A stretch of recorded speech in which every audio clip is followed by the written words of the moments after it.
C'est parti, c'est parti. Voilà, c'est en direct, messieurs, dames.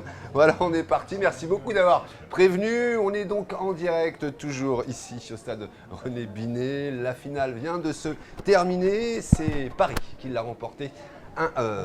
C'est Lyon qui l'a emporté à 1-0 contre Paris. J'ai autour de moi la chance d'avoir donc de nouveau Célestin Ngoma qui est donc le président du club Sens Éveil. Rebonjour Célestin, prenez le micro, merci. Bonjour. Voilà. Donc une belle finale Célestin. Oui, mettez bien le micro. Une très belle finale, très bonne affiche également. Très bien. Là, je suis content de revoir l'Arbi qui a ouvert le bal vendredi soir en me remplaçant et je voulais terminer avec toi. L'Arbi est Amine, mais il n'est pas là. Donc, merci beaucoup d'être présent, l'Arbi de Lundi Sport de Radio Stoliac. Merci de m'avoir invité cette fois-ci. Dernier coup, on t'avait obligé. Voilà. Et puis Simone Mangeon, donc vice-présidente du Grand Sénonais. Bonjour Simone. Bonjour. Ça va, Miguel. tout va bien? Tout va bien, une belle comme finale. tous les ans, une belle finale. Bon, et puis alors enfin, sur ma gauche, que j'ai pas eu la chance d'avoir vendredi, nous avons le président donc, du TSF, Raphaël Raymond. Raphaël, plutôt satisfait. Ouais, c'est pas moi qui étais absent vendredi. Non, c'est moi qui l'étais. C'est moi qui l'étais. Non, je suis très satisfait. Je suis très satisfait parce qu'on a vu un beau tournoi. Je pense qu'on discutait avec Jean-Pierre Cross que vous présenterez tout de suite. On en parle déjà beaucoup du tournoi sans frontières, pas seulement à Sens. Il y a déjà, par exemple, l'Olympique Lyonnais qui a 1,5 million, je ne sais pas si vous vous rendez compte, 1,5 million de followers sur Twitter. C'est énorme. Vient de féliciter. Donc on parle, il y a 1,5 million de personnes qui ont reçu un tweet où il y a marqué Sens. Donc ça aussi, quand on va être les ambassadeurs de notre ville, c'est des choses qui font plaisir. Et effectivement, à côté de toi, donc Jean-Pierre Cross, adjoint au sport de la ville de Sens. Bonsoir, justement, j'étais en direct à l'instant avec Madame le maire, donc qui tenait à saluer bien sûr l'organisation et les félicitations donc à Raphaël Raymond et à toute son équipe, parce que bien sûr, on parle toujours de Raphaël Raymond, mais on sait pertinemment que derrière, il y a une centaine de bénévoles, et donc tenait à vous témoigner toute son amitié et sa sincérité dans cette belle organisation et cette belle aventure footballistique. Merci à Marie-Louise, si vous nous regardez, un petit coucou, j'espère que vous vous rétablissez bien. Sur votre gauche, le meilleur joueur du tournoi sans frontières de cette 25e édition, Kevin Mercier de l'équipe de Lille, qu'on peut applaudir, il n'y a pas de raison. Alors Kevin, tiens, tu vas la mettre devant toi. Voilà. Belle surprise d'être nommé meilleur joueur. Oui, belle surprise parce que je m'attendais à un joueur offensif comme souvent. Comme souvent, voilà. Et je m'attendais pas. Et là, c'est une première. Alors, qui a voté justement pour le meilleur joueur du tournoi, Raphaël? Alors, si vous vous souvenez bien, l'année dernière, c'est Hervé Penaud de l'équipe qu'on peut voir tous les soirs sur la chaîne L'équipe, à l'équipe du soir, qui avait élu le joueur du PSG. Et cette fois-ci, on avait demandé à Damien Degord de jouer ce rôle. Donc c'est Damien qui, pendant 2 jours, puisqu'il traitait pour le journal la finale de la Coupe de la Ligue à Bordeaux, il a fait son travail très sérieusement. Il a regardé tous les matchs sur la chaîne YouTube, puisque vous savez que le TSF a une chaîne YouTube et que donc on peut voir les matchs partout dans le monde en fait, grâce à cette chaîne. Donc Damien a regardé tous les matchs et il est arrivé aujourd'hui, ce matin, de bonne heure, car il avait présélectionné un certain nombre de joueurs, dont notre petit ami lillois. Et à la fin, je lui dis alors, le 10 du Paris Saint-Germain, parce qu'il avait tapé dans l'œil de beaucoup. Et non, son choix là, nous a amenés au nord. Et on est ravis parce qu'on ne met pas assez en avant le travail des défenseurs. Et c'est vrai qu'il a une qualité de relance très intéressante, il est bon dans les duels. Il a une coupe de cheveux qui nous fait penser à Prenel Kimpembe aussi, qui est en équipe de France. Prenel Kimpembe qui a fait le TSF il y a quelques années. Donc moi, je te souhaite juste, en tant qu'organisateur du tournoi, de faire le même chemin que Prenel. Merci. De quel club alors en dehors de Lille, tu joues pour quel club? De Cosme Taverny. D'accord, donc pareil, c'est une équipe c'est un club qui est à côté de Lille? Non, c'est dans le 9-5. Ah ouais, rien à voir, d'accord, ok. Dans la Donc il y a une région sélection parisienne. comme ça qui est faite par Lille, un peu partout en France. D'accord, ok. Donc ton ambition, c'est quoi dans l'avenir? Tu as envie de devenir joueur pro? J'espère que je vais devenir joueur pro. Ouais. Quelle classe tu es? En 4e. Ah d'accord, donc il faut être bon à l'école d'abord pour pouvoir... tu connais Alors, la... si je peux me permettre, Miguel, ce qu'il faut lui dire, c'est que nous, on te souhaite évidemment d'être pro, mais quand tu auras 19 ans, 20 ans, t'oublies pas que tu es passé par Sens. Oui. T'en parles. Tu dis qu'on est des gens sympas, qu'on organise un beau tournoi, qu'on a une très belle ville, qu'on a une cathédrale formidable et qu'il faut que les gens viennent à Sens. Tu vois, t'es un peu devenu, parce qu'en fait, on t'a pas tout dit, tu tu es devenu ambassadeur de la ville de Sens. Voilà. Et c'est important, d'ailleurs, Jean-Pierre. C'est important quand même. Exactement, oui. De toute façon, le tournoi, ça ne s'arrête pas uniquement à des matchs de foot. Hein. C'est tout un ensemble sur la culture, le sport, le tourisme qui se développe à travers ce tournoi. Hein. C'est très important. De sens et de l'agglomération. Absolument, c'est Bien sûr, justement, Madame la voilà, vice-présidente. oui, vice-présidente, absolument. On fait briller vraiment le grand Sénonais à travers ce tournoi sans Exactement. frontières qui fait de ses... Je veux juste, sans monopoliser la parole, vous faire une toute petite parenthèse. Parce que des fois on dit les joueurs à Sens, qu'est-ce que c'est que ces histoires de joueurs, d'anciens joueurs, quel est l'attachement qu'ils peuvent avoir. Alors je ne sais pas si vous pouvez cadrer sur mon téléphone. Ah tiens, s'il te plaît, Jean-Claude, Donc voilà, est-ce que tu peux faire un gros plan sur ce portable-là, s'il est-ce te que plaît? c'est possible? Voilà. Parce que quand vous allez voir qui c'est, tu vas voir qui t'a regardé Donc aussi. à 16h16, Ah. 16h16, donc quelques minutes après la finale, Vas-y. voilà. Tu peux pas plus, là c'est bon? Vas-y. Voilà, à 16h16, j'ai eu un appel de WhatsApp, un message WhatsApp de Mathieu Valbuena, qui joue en Turquie actuellement, qui a été meilleur joueur du tournoi il y a 15 ans, et qui donc me dit Rafa, c'est Lyon qui a gagné le tournoi? Non, parce qu'il joue à Lyon l'année dernière. J'ai répondu oui contre le PSG. C'était bien le tournoi, top, et on en reparle ce soir, on va parler ensemble du tournoi. Donc c'est vous dire quand même que voilà, la notoriété du tournoi, Mathieu qui est en Turquie, il l'oublie pas. Il est passé par... Il a été meilleur joueur du joueur. TSF. En quelle année? En 97 ou 16 ou 17. D'accord. T'as vu ce qui t'attend? T'aimerais bien avoir le même parcours que Mathieu Valbuena? Oui. Pas au même poste, bien sûr, mais... Oui, beaucoup de joueurs, Raphaël, tu le redisais encore vendredi. D'ailleurs, Même voilà. parcours sur le plan sportif, hein, bien sûr.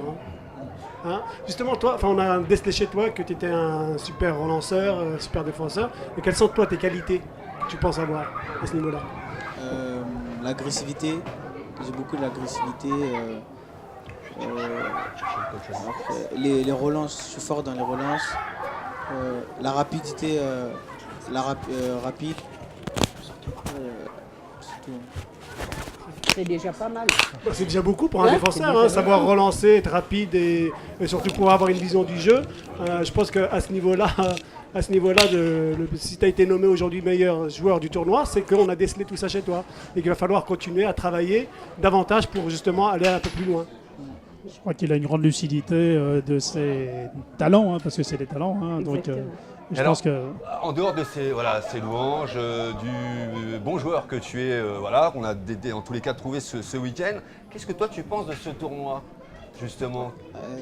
Déjà depuis petit, je rêvais de faire ce tournoi. C'est vrai? Ouais. Ah, ouais. Parce qu'on en parle beaucoup en région parisienne. Et je rêvais beaucoup et je regardais les vidéos sur la chaîne YouTube.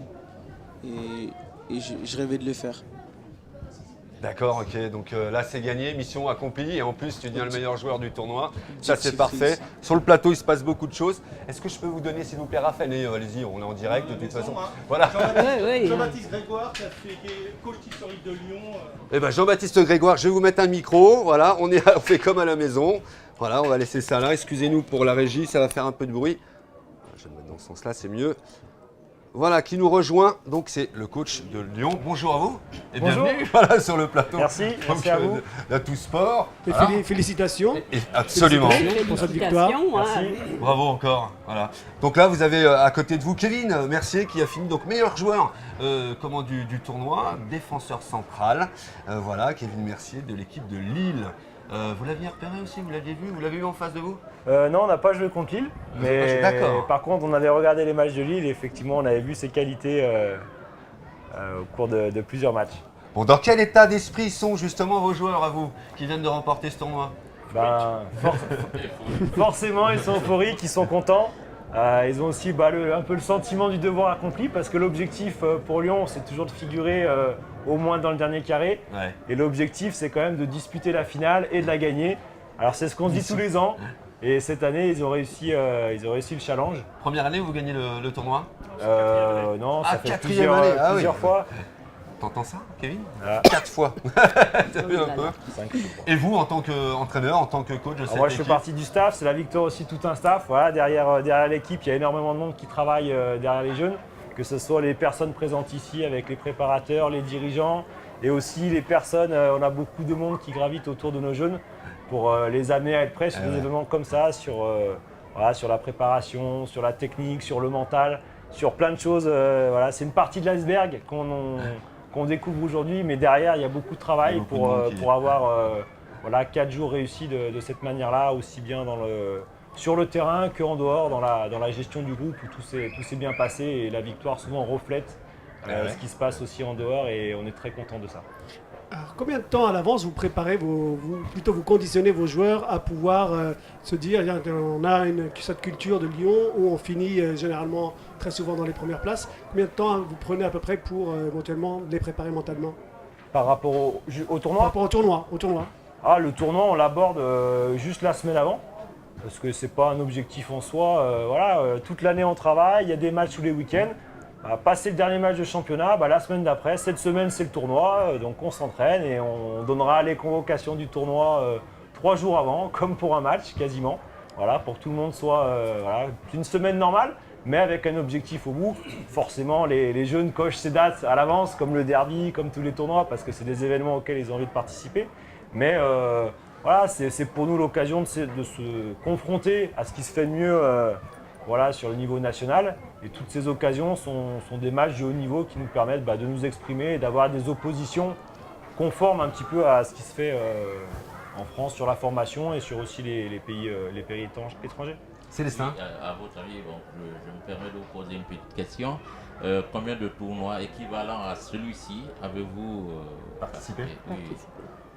Alors, globalement, sur la catégorie U14, le tournoi emblématique historique, c'est le tournoi de Sens, par le 25e anniversaire. Ça montre que ça fait 25 ans de présence, que les jeunes viennent à Sens.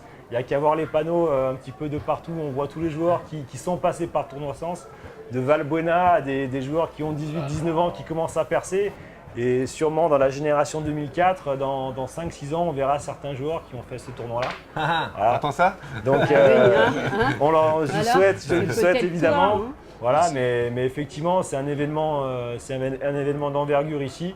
Il y en a 2-3 aussi sur la catégorie, mais on est toujours content de venir se rencontrer ici. Puis on a toujours un bon accueil, une organisation rodée et on est content de représenter le club ici.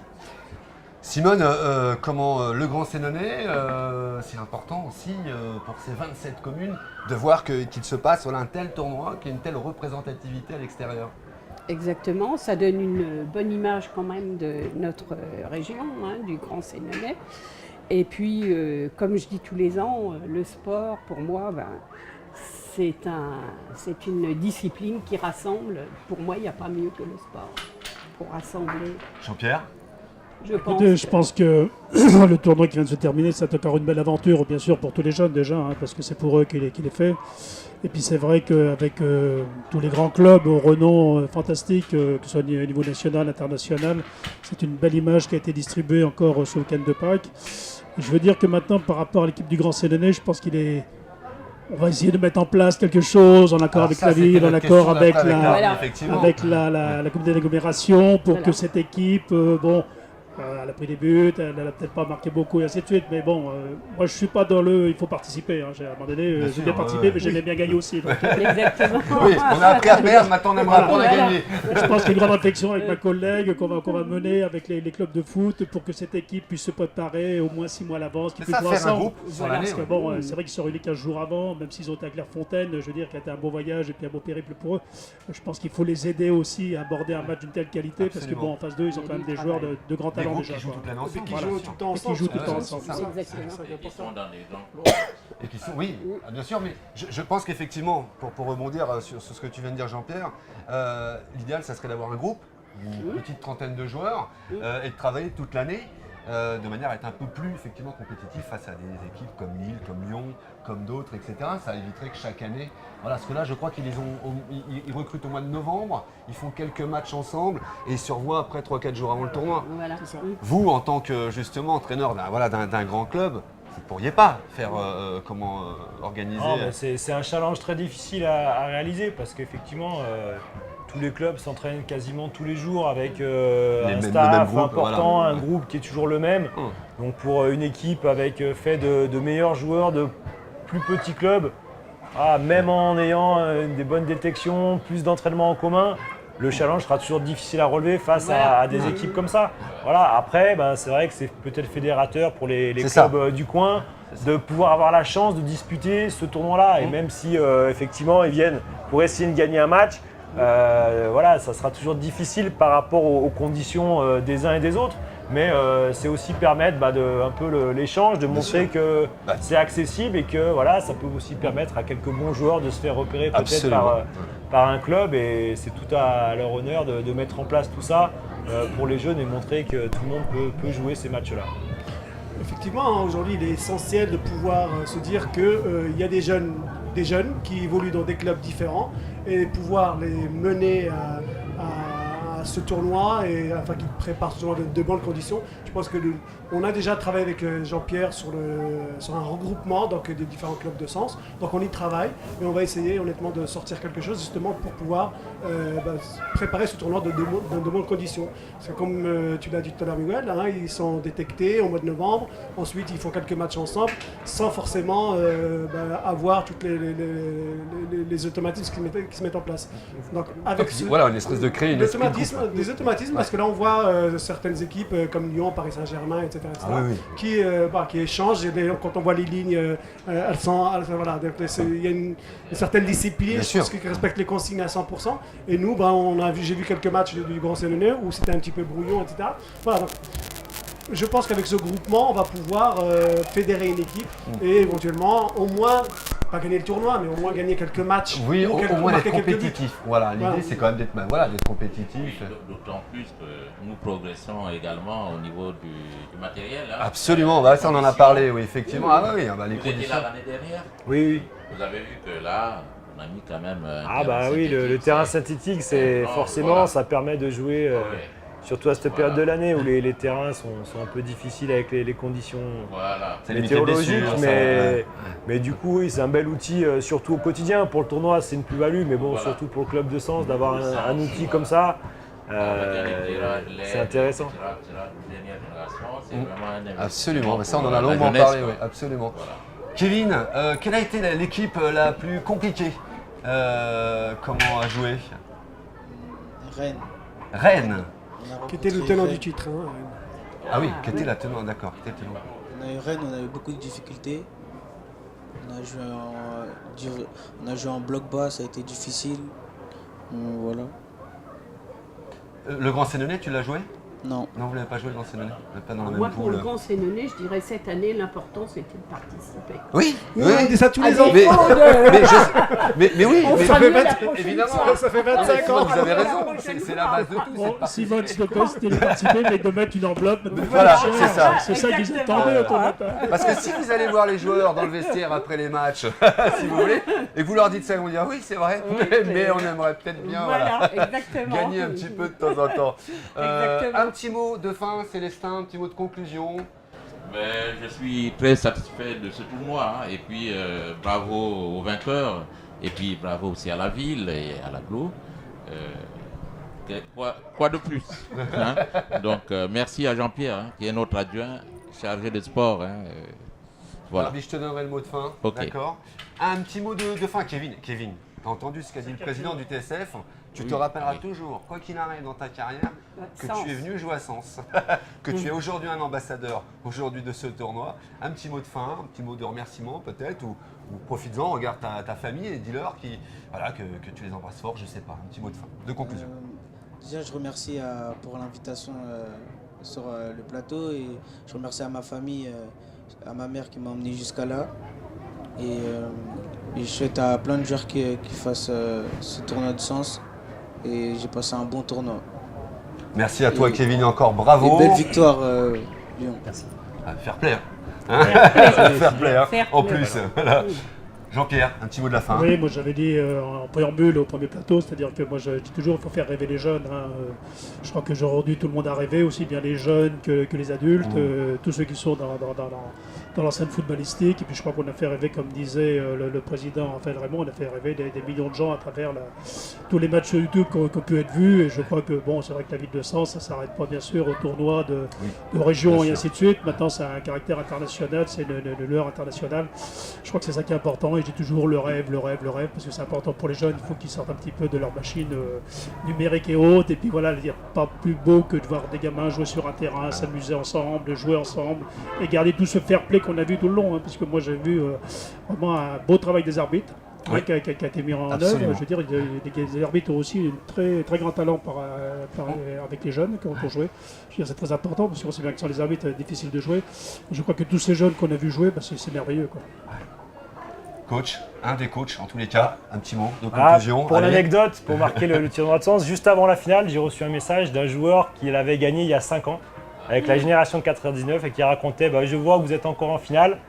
Pour moi, ça reste le meilleur moment de ma vie d'avoir gagné c'est cette gentil. finale-là. C'est un garçon qui aujourd'hui n'est plus à l'Olympique Lyonnais, Ouais. mais qui continue de jouer, de faire d'autres activités et qui en fait tous les ans, souvent envoie un message en disant je me rappelle il y a 2 ans, 3 ans, 4 ans quand on avait gagné cette finale. Ça Et ça a marque. été vraiment l'occasion justement dans la causerie des jeunes de leur dire vous voyez il y a un garçon qui se rappelait de ça et ça nous a lancé notre... Comment il s'appelle c'est Gaël Michel. Gaël Michel, Voilà. voilà, si tu On le regardes salue. ou en replay, on Et le qui sait. nous a permis de lancer notre causerie pour dire, vous voyez, ça, comme quoi ça marque, même pour un joueur qui, pour certains sont passés, sont devenus pros, pourquoi je l'espère aussi, et pour d'autres qui tout simplement ne sont pas devenus, mais ont vécu un moment qui reste inoubliable pour eux. Et donc par rapport à toutes ces émotions, je pense que vous permettez de vivre à ces jeunes. Merci à tous les organisateurs, la ville, les collectivités qui permettent ces événements-là. Et puis à l'année prochaine, Lyon, là. Et je crois qu'on va pas avoir le Ah, choix. on va pas avoir le choix. Il y a effectivement quelque chose à remettre en jeu. Simone, un petit mot de conclusion. Alors moi, une petite conclusion personnelle. Ah, je vous en Comme tous prie. les ans, j'ai une petite pensée pour mon fils Cyril, qui est maintenant à Grenoble, hein, et qui était gardien de but, et donc qui a fréquenté tous les terrains de Grenoble au foot dans le club de foot. oh non, Ah, non, d'accord, non, ah oui, non, d'accord. pour son travail, mais il a D'accord. continué quand même à jouer. Il a joué pour le Grand Sénonais, il a participé. Ah non, non, D'accord. non. Mais il continue à jouer à Grenoble. Il a 45 ans maintenant, voilà, mais il continue à jouer dans une équipe avec. district. Voilà. Très bien, merci Simone. Un petit mot de fin, s'il te plaît, l'arbitre, en te remerciant encore une fois toute l'équipe de Lundi Sport que vous pouvez retrouver ce soir À 19h, à 19h, voilà, qui va vous faire aussi- 90.1 Voilà, 90.1. ou sur Internet, bien sûr. Exactement, qui vont faire aussi un bilan, qui vont revenir avec beaucoup d'interviews qu'ils ont fait, que c'était réalisé tout au long de ce week-end. Oui, on a quelques interviews au niveau des joueurs du Canada. Puis les supporters, comme on a pu les entendre de Galatasaray. Le jeune Mercier que j'ai interviewé également, donc il passera également ce soir à la radio. Et puis les arbitres, donc pas le trio, mais les 4 arbitres qui étaient présents ce soir, enfin à la finale, donc ils passeront également. Voilà. Donc moi ce tournoi qui s'appelait avant le Teams, j'ai eu la chance de le Ah faire ouais, en ouais, 85. Absolument pareil. Donc j'ai- ça je l'ai remonte, fait aussi. Ah, ouais, ouais. ça remonte à quelques Ah, ouais, années. ouais, Donc ouais. le Teams qui est aussi devenu le tour Avec de Raphaël, TSF d'ailleurs. avec Raphaël, Ouais. bien sûr. Et donc j'ai eu la chance de marquer un but. Vous voyez, c'est quelque chose qui marque. C'est vraiment le seul Absolument. but dont je me souviens de ma carrière. Je n'ai peut-être pas marqué beaucoup, mais celui-là, il restera gravé à jamais dans Je ma me souviens mémoire. aussi qu'on perdait déjà à cette époque. Effectivement. Et c'était contre le Servette de Genève. Donc déjà à l'époque, c'était voilà. Donc c'était quelque chose D'accord, tu peux au moins te vanter que tu as marqué un but. Bien sûr, bien sûr, bien sûr. Et donc, c'est un tournoi qui fait briller Sens, qui fait à travers le monde entier, puisque les 5 continents sont présents. Bon, cette année, on n'a pas eu, comme Amel l'a rappelé la dernière fois, on n'a pas eu l'Afrique, mais tous les continents sont présents à ce tournoi. Et c'est ça qui est formidable. Non, mais Voilà. la trace est bouchée à la gare. Vas-y. Voilà, donc tout simplement, j'espère que ce tournoi va continuer à progresser, comme on a pu le voir cette année, avec la 25e édition, où on a eu des super jeux. Et félicitations à Lyon, qui a mené ce tournoi de A à Z. Merci beaucoup. Allez-y, quittez le plateau, allez-y. Et merci à Comcom Ne bougez TV. pas pour les autres, ne bougez pas pour les autres. Merci en tous les cas à vous tous d'être présents. Merci de nous avoir suivis. Vous étiez entre 2 à 3 000 personnes tous les midis à nous suivre. Et là, sur ce plateau, j'espère aussi. Voilà, c'était donc le bilan de ce tournoi, les 25 ans du tournoi sans frontières. Merci encore aux organisateurs. Merci à la ville de Sens d'avoir fait confiance à Comcom TV également pour réaliser ces plateaux-là. Merci à Radio Solac avec qui on adore partager nos plateaux. Des fois, c'est préparé, des fois, c'est imprévu. Mais on est champion sur l'improvisation. Merci encore. Quand les médias se croisent comme ça, c'est parfait. Merci Jean-Pierre Cross, vraiment de nous faire encore confiance. Merci évidemment à Raphaël Raymond aussi, président de ce TSF, de nous avoir fait confiance. On se retrouve pour la semaine prochaine et on va retrouver une sorte de semaine normale voilà, au sein de Comcom TV. Merci à vous tous. Et puis à demain. Voilà, à demain pour le prochain JT de Comcom TV. Et ce soir, 19h, lundi sport sur 90.1 Stoliac. Merci à toute l'équipe. Alors je vais oublier des prénoms. Merci à Daniel, merci à Jean-Claude, merci à Sébastien, merci à Yann, merci à Dimitri, merci à Frédéric. Si j'en oublie, veuillez pas m'en... Voilà. Ciao, bye bye.